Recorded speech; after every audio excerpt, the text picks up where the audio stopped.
Imaginez-vous à la croisée des chemins de la foi, où un avertissement sévère résonne à travers les âges. Les tièdes seront vomis de sa bouche. Ce message effrayant d'Apocalypse 3 semble plus urgent que jamais dans notre monde. De compromis spirituel. Mais pourquoi cela devrait-il vous intéresser? Parce qu'il ne s'agit pas simplement d'un message d'avertissement, mais d'un appel à devenir un disciple passionné, un rappel que Jésus désire que nos cœurs lui soient entièrement consacrés.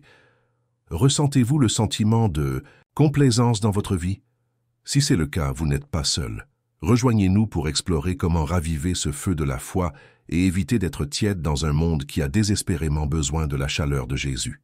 N'oubliez pas que Jésus vous bénira et sera avec vous à travers chaque épreuve. Déposez un commentaire ci-dessous pour partager d'où vous venez ou comment Jésus a accompli des miracles dans votre vie. Et n'oubliez pas de vous abonner pour plus d'inspiration et de réflexion qui renforceront votre voyage avec lui. Lorsque Jésus met en garde l'église de Laodicée dans Apocalypse 3, 14 à 16 contre sa tiédeur, il ne fait pas seulement une observation fortuite. Au lieu de cela, il s'adresse à un profond malaise spirituel qui tourmentait la communauté et qui, si nous sommes francs, continue de résonner aujourd'hui dans le cœur de nombreux croyants et communautés. Condition. Laodicée était une ville réputée pour sa richesse et sa prospérité, connue pour ses institutions financières, son industrie textile et son onguent populaire. Dans le monde antique, c'était un phare d'opulence et de sécurité, un lieu qui connaissait un succès économique comme peu d'autres à son époque.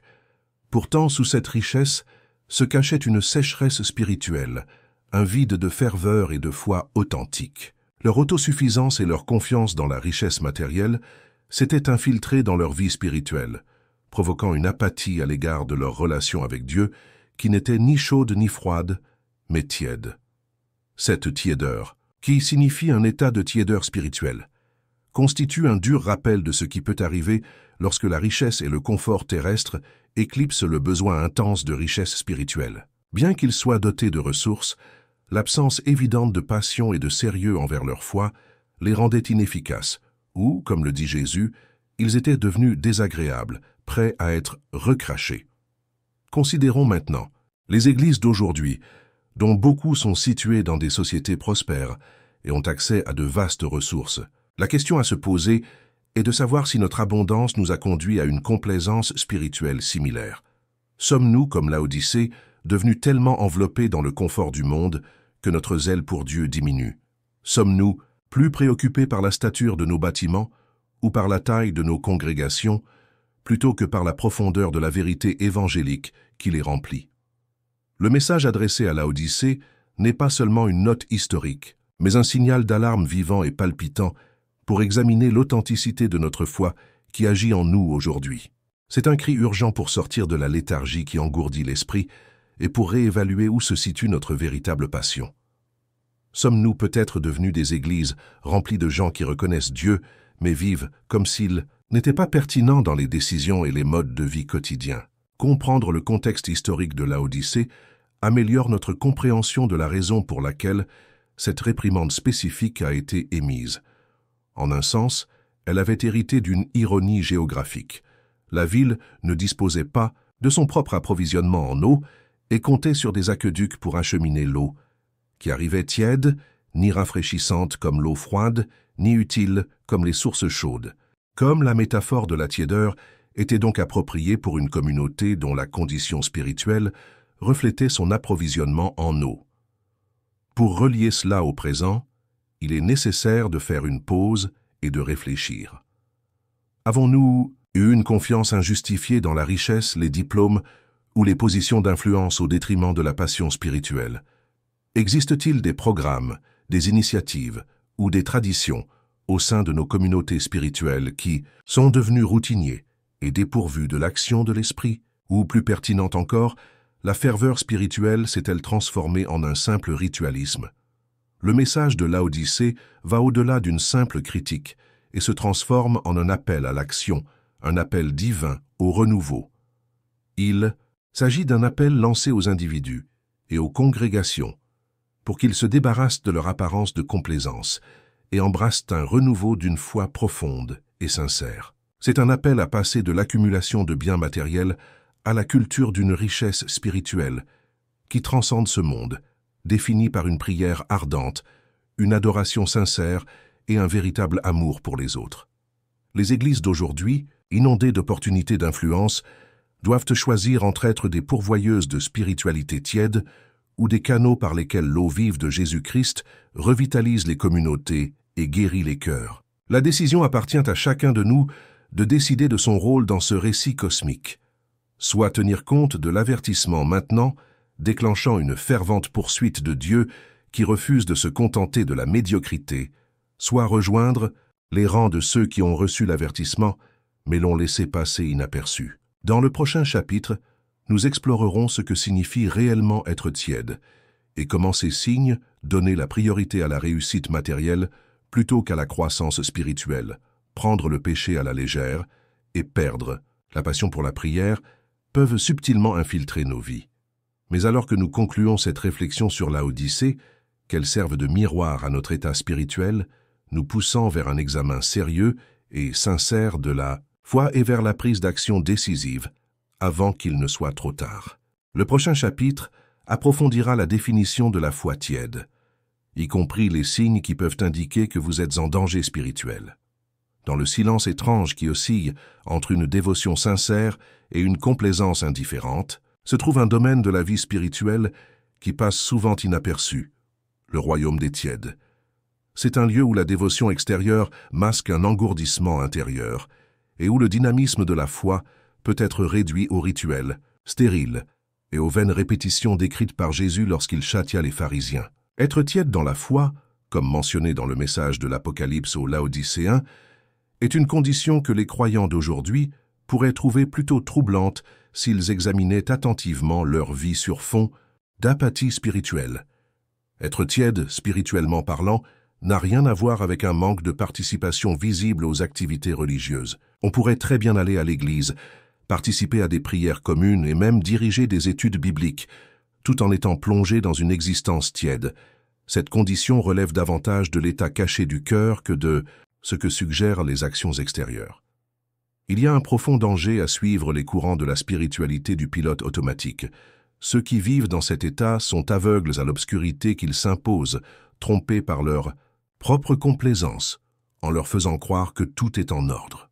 La réussite matérielle se présente souvent comme une formidable idole, qui détourne subtilement les priorités des véritables activités spirituelles. L'un des signes les plus inquiétants de tiédeur est l'accent mis sur l'avancement professionnel, le statut social ou les acquisitions matérielles, plutôt que sur la croissance en maturité et en profondeur spirituelle. Lorsque la volonté de gagner davantage, d'obtenir des titres et d'accumuler des biens l'emporte sur le coup de pouce doux et persistant du Saint-Esprit, les croyants risquent alors de se retrouver dans un état de tiédeur. Il ne s'agit pas d'une condamnation générale de l'ambition ou du succès, mais plutôt d'un appel à examiner ce qui gouverne réellement le cœur. Les compromis sur les plans moral et éthique sont un autre indicateur flagrant d'une foi tiède qui s'insinue insidieusement dans la vie du croyant. Cela se voit dans la façon dont le péché est rationalisé, traité non avec la gravité et la repentance qu'il exige, mais plutôt avec tolérance, excuse et indifférence. L'approche désinvolte envers l'intégrité, le mépris de la véritable sainteté et l'adhésion sélective aux commandements de Dieu contribuent encore davantage à la tiédeur spirituelle. Cela illustre que la tiédeur consent aux dilutions spirituelles, permettant aux morceaux d'obscurité de se figer en zones grises acceptables. Une foi tiède voit souvent un déclin progressif de l'enthousiasme et de la ferveur pour les conversations personnelles avec Dieu, communément appelées prières. Ce qui était autrefois une communication fervente et sincère se transforme peu à peu en répétition et en obligation. Se demander à quand remonte la dernière fois où ils se sont sentis véritablement émus ou poussés dans leur prière spirituelle peut être une enquête révélatrice. Une prière cohérente, vibrante et sincère reflète la vitalité, de la santé spirituelle d'une personne. À mesure que le feu de la prière s'atténue, souvent sans que l'on s'en aperçoive, une condition spirituelle tiède se développe. Alors que les croyants se trouvent à la croisée des chemins, le défi n'est pas seulement de reconnaître, mais de prendre des mesures concrètes vers la revitalisation et l'éveil. il est essentiel de procéder à un inventaire approfondi de ses désirs et de ses ambitions, d'évaluer le prisme à travers lequel le succès est perçu et de prendre ses distances avec le péché.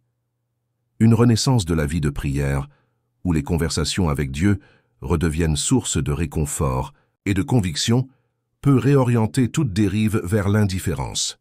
De plus, briser les chaînes de la tiédeur nécessite de faire preuve de vulnérabilité et d'humilité, d'enlever les masques de l'autonomie, d'admettre les cris silencieux du cœur et d'inviter Dieu à raviver la passion pour sa présence. C'est un voyage qui consiste à revenir en arrière avec les yeux ouverts et le cœur bien disposé, prêt à échanger le confort agité de la complaisance contre l'assurance vivifiante d'une relation authentique avec Dieu. Considérez donc la température spirituelle de votre cœur. Y a-t-il des murmures de tiédeur qui tentent de s'enraciner au rythme de la vie? Si tel est le cas, il est temps de tenir compte de l'avertissement divin adressé au cœur de l'Église de Laodicée. Un appel à la ferveur, à la sainteté dans l'action et à une relation transformatrice avec le divin. Alors que les braises dansantes menacent de se refroidir, rappelez-vous que l'étincelle nécessaire à un feu ardent réside dans une dévotion simple, sérieuse et authentique, sans prétention, pleine d'engagement. Cherchez-le et soyez retrouvés, fervent et vivant. Au cœur de l'ancienne Laodicée, ville réputée pour sa richesse et sa prospérité, un malaise spirituel a pris forme. Un malaise qui sera immortalisé dans les paroles lourdes d'Apocalypse 3, 17. Cette communauté de croyants, confortablement installés dans leur richesse, avait involontairement succombé à une condition spirituelle dangereuse, la tiédeur. Imaginez les membres plongés dans la routine familière de leur vie quotidienne, chaque jour se fondant dans le suivant avec une prévisibilité rassurante.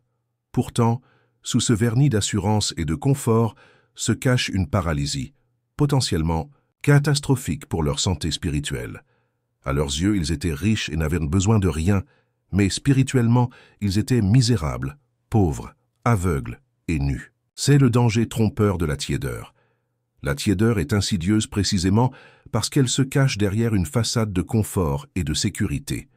Contrairement aux zèles ardents qui brûlent avec une chaleur et une intention évidente, ou au froid glacial de l'athéisme qui reconnaît son éloignement de la foi, la tiédeur réside dans un juste milieu, bénigne, sans prétention, mais tranquillement corrosive. Cela se manifeste dans une vie où les disciplines spirituelles sont observées par habitude, plutôt que par dévotion sincère, et où les compromis moraux sont justifiés au nom du pragmatisme. Peu à peu, la complaisance endorme l'âme dans un faux sentiment de sécurité, où la routine remplace la vraie relation et où le confort aveugle la personne sur la profonde pauvreté de son état spirituel. Le danger ici est l'auto-illusion spirituelle. Les Laodicéens, confiants dans leur richesse et leur réalisation, ne pouvaient pas voir la faillite spirituelle qui s'était glissée parmi eux. De la même manière, les croyants d'aujourd'hui peuvent se retrouver à fortifier les murs d'une fausse sécurité avec des briques de complaisance. La richesse, les compétences et la réputation, tout en étant des bénédictions à part entière, peuvent devenir des substituts à une véritable confiance en Dieu si elles ne sont pas constamment examinées et subordonnées à la volonté divine. Lorsque le confort devient l'objectif, le chemin dynamique et souvent inconfortable de la croissance spirituelle cède la place à la stagnation. Il se nourrit de l'illusion que tout va bien, que le cheminement de foi ne nécessite aucun examen de conscience troublant, ni appel stimulant à une plus grande sainteté. De plus, l'état de tiédeur non seulement nous rend aveugles à notre besoin de Dieu, mais le déshonore. Le Créateur de l'univers, qui désire une relation passionnée avec chacun de nous, offrant des vérités profondes et une camaraderie éternelle, est relégué à un simple rôle de soutien dans nos vies. Imaginez une relation dans laquelle une partie donne tout, mais ses ouvertures sont accueillies avec indifférence. C'est ce que représente la tiédeur, une attitude qui perçoit la foi comme un accessoire plutôt qu'un noyau indispensable de notre identité. Une telle tiédeur spirituelle s'apparente à un engagement sans enthousiasme dans la relation la plus importante de l'existence. Cela banalise le poids et la valeur de l'amour et du sacrifice divin. Le rejet provoqué par l'état de tiédeur est clairement illustré dans l'Apocalypse. Cette prophétie met en garde les croyants non seulement contre un malaise spirituel, mais aussi contre le danger de vomissement divin, d'être chassé pour ne pas avoir reconnu et traité sa tiédeur. Ce mécontentement divin souligne la sévérité avec laquelle Dieu considère les engagements sans enthousiasme. Une Église tiède est d'une saveur nauséabonde, stagnante dans sa mission et son témoignage. Cela perd l'entrain et l'urgence de poursuivre les âmes, de refléter l'amour de Dieu et de vivre l'Évangile avec une puissance transformatrice. À la lumière de cela, la complaisance frappe au cœur de notre santé spirituelle. Si l'on n'y répond pas, cela érode la conviction, édulcore les passions et nous laisse finalement vulnérables face à des adversaires spirituels qui se régalent d'ambivalence et d'indécision. Comme les Laodicéens, les croyants peuvent trop facilement idolâtrer l'autosuffisance, oubliant que la véritable sécurité et l'épanouissement ne se trouvent qu'en Dieu. Dans la lutte contre la tiédeur, la solution est le repentir, le zèle et la restauration. Cela nécessite de reconnaître notre cécité, et une fois que les écailles tombent de nos yeux, de comprendre notre véritable pauvreté spirituelle. Nous sommes appelés à nous débarrasser des chaînes réconfortantes, de la complaisance routinière, et à accueillir le souffle revigorant de la poursuite sincère de la justice. Chaque croyant doit choisir, rester dans le confort trompeur de la tiédeur, ou poursuivre une foi solide et passionnée qui honore Dieu et reflète fidèlement sa gloire dans le monde. La transformation depuis la tiédeur de Laodicée appelle à s'engager dans l'inconfort de la croissance spirituelle, où les zones de confort familière sont abandonnées dans la poursuite d'appels supérieurs. Le défi consiste à se libérer des normes culturelles et à s'engager dans les desseins extraordinaires de Dieu à notre égard. Rappelez-vous que nous ne sommes pas appelés à nous figer dans l'apathie, ni à nous épuiser dans des œuvres superficielles, mais à être enflammés par la flamme du Saint-Esprit, se manifestant par une dévotion sans réserve qui glorifie Dieu et recherche activement l'avancée de son royaume ici sur terre. Dans les paroles puissantes d'Apocalypse 3, 19-20, nous trouvons un message qui transcende le temps lui-même, résonnant d'urgence et de tendresse. Ici, Jésus lance un appel à ceux qui se sont éloignés, à se repentir et à se renouveler, à passer de la marée insipide de la complaisance spirituelle à l'étreinte vibrante d'une foi transformatrice. Ces paroles, prononcées avec amour, perçant les voiles de l'auto-tromperie et nous invitent à mettre à nu notre vrai moi devant lui. Ce ne sont pas de simples commandements, mais des exhortations sincères d'un Sauveur qui se tient à la porte de nos cœurs, frappant doucement, toujours désireux de raviver le feu intérieur. L'image de Jésus debout à la porte est à la fois captivante et profonde. Il évoque une scène où le prince de la paix se tient prêt, posé comme un visiteur patient, la main tendue avec grâce, attendant la moindre invitation à entrer dans la vie de chacun. Cette représentation n'est pas celle d'un surveillant dur exigeant l'entrée, mais celle d'un rédempteur compatissant offrant le renouveau. C'est un coup d'espoir et de promesse, un appel à affronter les ombres cachées de notre vie spirituelle et à céder au pouvoir transformateur de la grâce. La repentance, dans ce contexte, n'est pas une simple reconnaissance des torts, mais un retour sincère au cœur même de Dieu. C'est un acte de courage, un demi-tour spirituel de la facilité de la tiédeur à un chemin brûlant de passion et de détermination. L'appel à la repentance est profondément lié au thème de la découverte de notre véritable condition. Cela brise les chaînes de l'autonomie, brisant les illusions de suffisance qui ne servent qu'à cacher notre besoin d'intervention divine. En reconnaissant notre maladie spirituelle, nous nous ouvrons au contact guérisseur du Christ, qui aspire à nous restaurer à la plénitude. Le renouveau suit comme le vent ressuscitant qui insuffle une nouvelle vie à nos âmes fatiguées. Il s'agit d'un réveil divin qui nous aligne une fois de plus avec les desseins et les plans de Dieu. L'invitation de Jésus rappelle clairement que la foi n'est pas statique, mais un voyage dynamique en constante évolution. Cela nous met au défi de rallumer les flammes du zèle spirituel, qui ont pu s'éteindre sous la pression de la routine et du doute. Grâce à ce renouveau, les croyants vivent une transformation profonde qui revitalise leur relation avec Dieu, donnant un sens à chaque aspect de leur vie. La douce voix de Jésus dans Apocalypse 3, 19-20 offre un contraste saisissant avec les sévères avertissements contre la tiédeur. Le chapitre précédent détaillait les dangers d'une foi indifférente, un réconfort qui berce les croyants dans un faux sentiment de sécurité. Cependant, l'appel de Jésus est une lueur d'espoir au milieu de cet avertissement, une assurance que la rédemption et le réveil sont à notre portée. La promesse qui suit, de communion avec le Christ, témoigne de son désir ardent d'établir une connexion profonde et personnelle avec chacun de nous. C'est une offre de communion, symbolisant non seulement le pardon, mais une vie partagée, d'intimité et de croissance. Visualisez le récit dans la grande tapisserie de la rédemption. Jésus, l'agneau immolé, se présente désormais comme une hôte gracieuse, nous invitant à un banquet de promesses éternelles. Son cou A, la porte du cœur résonne dans les couloirs du temps, rappelant que l'amour divin ne se laisse pas dissuader par les échecs passés ou les luttes présentes. Cet amour persistant cherche à transformer, invitant chaque croyant à sortir de l'ombre et à la lumière de sa glorieuse promesse de renouveau. En reconnaissant l'attente patiente de Jésus, nous sommes appelés à aller au-delà de la reconnaissance passive. Le récit exhorte les croyants à participer activement à leur voyage spirituel. L'appel à la repentance et au renouveau est une exploration profonde de la grâce, une quête de sainteté qui transforme l'essence même de qui nous sommes. En répondant à cet appel, nous nous alignons sur un dessein divin, permettant à nos cœurs de devenir la toile sur laquelle Dieu peint sa belle œuvre de rédemption. Chaque coup de Jésus porte la promesse d'un nouveau départ, poussant à une transformation qui non seulement défie, mais transcende l'apathie du monde. Les croyants sont invités à raviver leur foi avec ferveur, à sortir des eaux tièdes qui menacent de noyer leur vitalité spirituelle et à entrer dans un lieu où la foi est fervente et vivante. Le voyage de repentance et de renouveau est un voyage d'introspection profonde, d'honnêteté courageuse et d'abandon profond, menant à une communion revigorante avec le Dieu vivant. Alors que nous passons au prochain chapitre de cette exploration spirituelle, l'appel à laisser notre foi briller une fois de plus nous fait signe.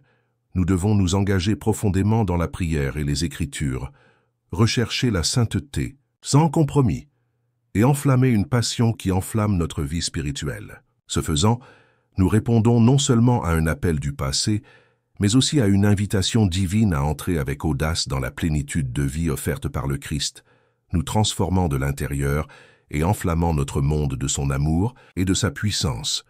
Une braise vacillante peut devenir un feu ardent si on l'entretient avec soin, et la même vérité s'applique à notre foi. L'urgence de transformer nos croyances tièdes en une dévotion passionnée se retrouve dans toutes les Écritures, nous appelant à raviver ce qui s'est émoussé par la négligence au fil du temps. L'une des premières étapes pratiques pour raviver une foi brûlante consiste à approfondir notre engagement envers la prière et les Écritures. Dans ces moments sacrés de quiétude, nos cœurs s'ouvrent et deviennent un terrain fertile pour la conversation divine. Revenir aux Écritures, en particulier aux passages profonds qui ont autrefois ému nos âmes, rétablit les liens avec les promesses et les conseils de Dieu, nourrissant ainsi les braises de la foi en nous. Il y a quelque chose de transformateur dans le fait de s'immerger dans la parole, surtout lorsqu'on l'approche avec attente. C'est ici que nous trouvons la vie, la vérité, et surtout le plan pour raviver une relation fervente avec le Christ. En outre, la recherche de la sainteté par le renouvellement de la pensée et de l'action n'est pas seulement nécessaire, elle est essentielle. La sainteté signifie se mettre à part, s'efforcer d'atteindre une pureté qui permet à la présence de Dieu d'habiter richement dans nos vies. Cette quête doit être délibérée et consciente, en rejetant toute forme de compromis qui dilue l'essence d'un style de vie sacré. Le compromis peut être subtil, s'infiltrant dans des domaines de la vie qui semblent inoffensifs, mais qui érodent progressivement les fondements de notre foi. Chaque petite concession s'accumule, nous éloignant de la ferveur que nous avions autrefois. Ainsi, l'élimination de ces compromis revitalise notre vigueur spirituelle. Une foi brûlante exige également que nous nous engageons de tout cœur dans une louange et une communauté dynamique. L'adoration remodèle notre concentration, nous rappelant la magnificence de Dieu qui éclipse nos préoccupations et nos distractions quotidiennes. Il transforme le banal en divin, revigorant l'âme. Il est tout aussi crucial de faire partie d'une communauté religieuse engageante. La communion avec d'autres passionnés par leur foi peut susciter notre propre enthousiasme, servir d'inspiration et créer une responsabilité qui nous incite à maintenir notre discipline spirituelle. Une réponse sincère à 2 Timothée 1, 6. Attiser le don de Dieu. implique de reconnaître et de nourrir les talents et les appels uniques que nous possédons. Dieu dote chaque croyant de dons destinés à faire avancer son dessein et à manifester son amour. L'utilisation active de ces dons favorise un sentiment d'utilité et d'appartenance, renforçant et revigorant notre foi alors que nous sommes témoins de l'impact de Dieu à travers nos efforts. Lorsque vous utilisez vos dons au service des autres, cela ravive l'étincelle divine intérieure. Il y a une imagerie saisissante dans le fait de raviver sa foi, une métamorphose d'une passivité tiède à une vie ardente. La tiédeur prévaut lorsque nous nous installons dans des zones de confort, mais le Christ nous appelle à détester cet état. C'est un défi que de se réveiller de la léthargie spirituelle, en refusant le contentement avec une dévotion sans enthousiasme. Il désire que nos cœurs soient enflammés d'amour, de passion et de foi, à la fois pour lui et pour son royaume. Enfin, aborder toute peur et tout doute qui enveloppe notre croyance. Nos épreuves, nos tribulations et nos angoisses mondaines peuvent obscurcir notre vision, nous laissant à la dérive dans des vagues d'incertitude. Adopter une perspective plus large, dans laquelle la sagesse divine et les vérités célestes sont reconnues au-delà des peurs passagères, ouvre la voie à l'audace spirituelle. Une foi ravivée enflamme le courage, nous permettant de vivre sans crainte à la lumière de la vérité de Dieu. Essentiellement, rappelez-vous que raviver une foi brûlante n'est pas seulement un voyage individuel, mais un effort partagé avec le Christ en son centre. Dieu, à travers son esprit, œuvre en nous, allumant les flammes du but et de la passion. Grâce à la prière, aux Écritures, à l'adoration, à la communauté et au rejet des compromis, nous nous dirigeons vers une foi qui non seulement existe mais qui prospère, illuminant le monde qui nous entoure avec la chaleur et la lumière incomparables de sa présence. Alors, attisez en flamme les dons que Dieu a placés en vous, laissant votre foi briller à nouveau, mettant de côté la médiocrité d'une foi tiède pour une dévotion vibrante et vivante.